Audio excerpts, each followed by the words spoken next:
je pense que quand on est révolté, engagé, on est optimiste, parce qu'on pense qu'on peut faire quelque chose pour le monde, et du coup, c'est ça, être optimiste, sinon on ne fait rien. Quand on est pessimiste, on ne bouge plus, et c'est quelqu'un qui est toujours en mouvement, et pour moi, c'est quelqu'un de très humain, et très, voilà, qui a une très belle humanité, et ça m'a plu à filmer ça.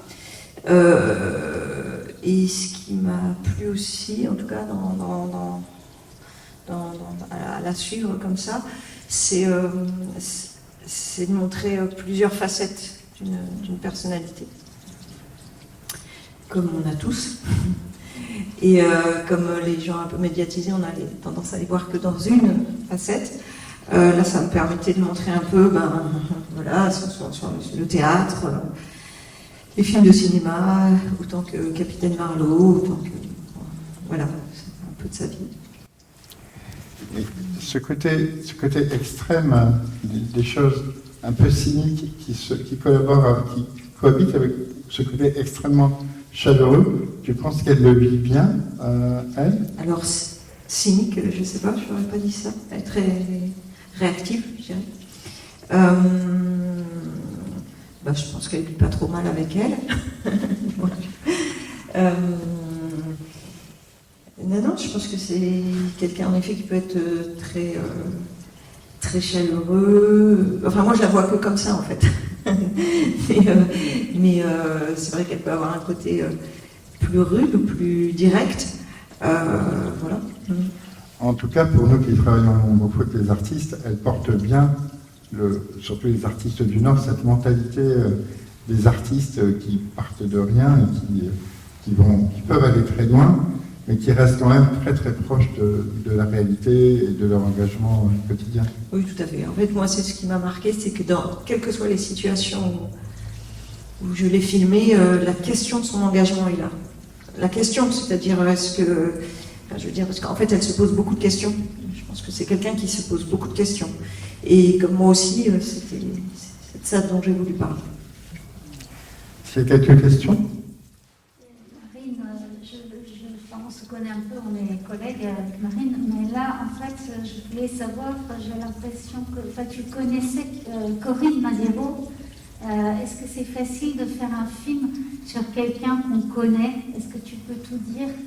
Est-ce que tu t'es mis des filtres pour justement ne pas... Si tu as une relation, je ne sais pas quelle est-elle, mais si c'est de l'amitié, est-ce que tu y a des choses que tu n'as pas pu dire parce que tu étais intime avec elle?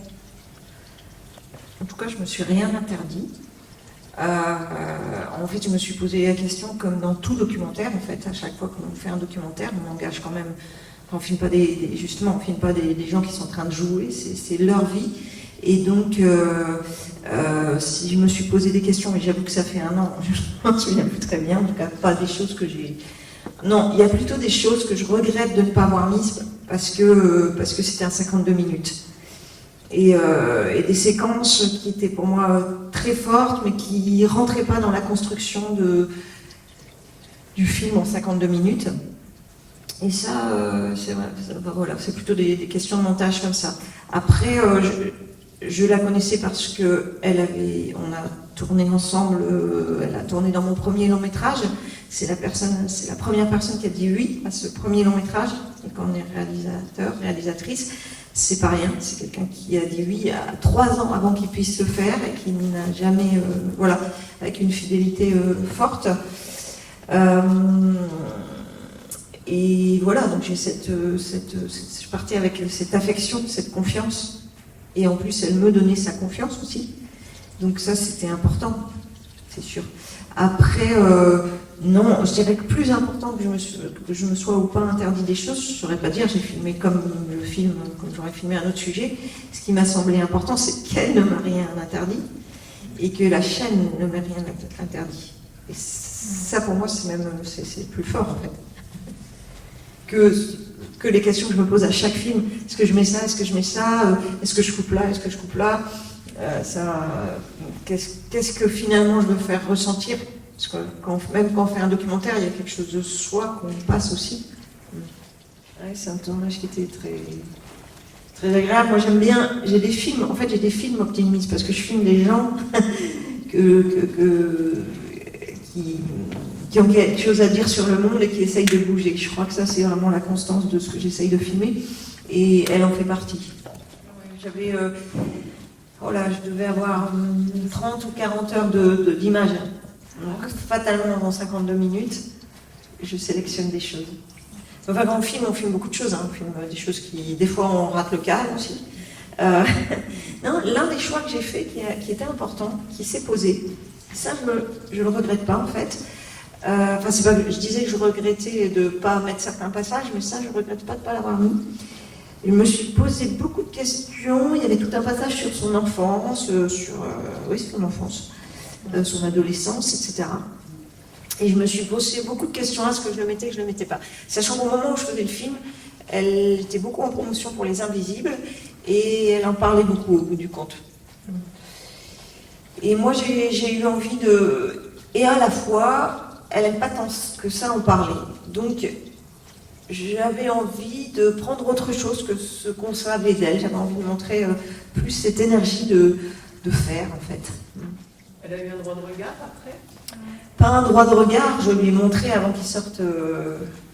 Là, si elle m'avait dit « Ah non, ça c'est horrible », franchement, j'aurais regardé, j'aurais essayé de faire quelque chose. Parce que je ne filme pas un politique avec lequel je ne suis pas d'accord. Je filme quelqu'un que j'aime bien et dont j'ai envie de montrer dont j'ai envie de transmettre quelque chose qui m'émeut aussi. Donc, c'est pas pour lui nuire, entre guillemets. Ça n'a aucun sens. Mais la question ne s'est pas posée du tout. D'ailleurs, c'est un peu un hasard, mais ce soir, les films Les Invisibles passent à Ciné+, suivi de ce documentaire, et en même temps, sur la 3, il y a Capitaine Marlowe. Et en même temps, à Saint-André, il y a ce film. Donc en fait, j'ai quand même procédé d'une manière, je lui ai demandé quand même, qu'est-ce qui est important pour toi? Et l'enfance, c'était peut-être pas si importante à raconter pour elle. En tout cas, moi j'ai une certaine pudeur aussi, des choses. Ça, c'est quelque chose qui est important pour moi. Et si quelqu'un n'a pas envie d'aller sur un terrain, j'y vais pas.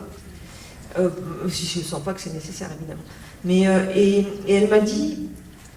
elle m'a indiqué des gens, Guy Alouchery. Donc je lui ai parlé, voir un petit peu qu'est-ce qui était important. Et ce fait de l'improvisation, c'est vraiment lui qui lui a transmis, enfin qui lui a appris, transmis l'improvisation, aller jusqu'au bout, etc. Elle m'a indiqué...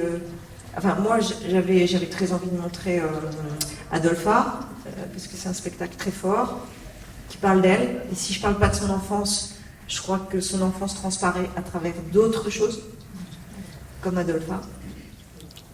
Merci. On s'arrête là.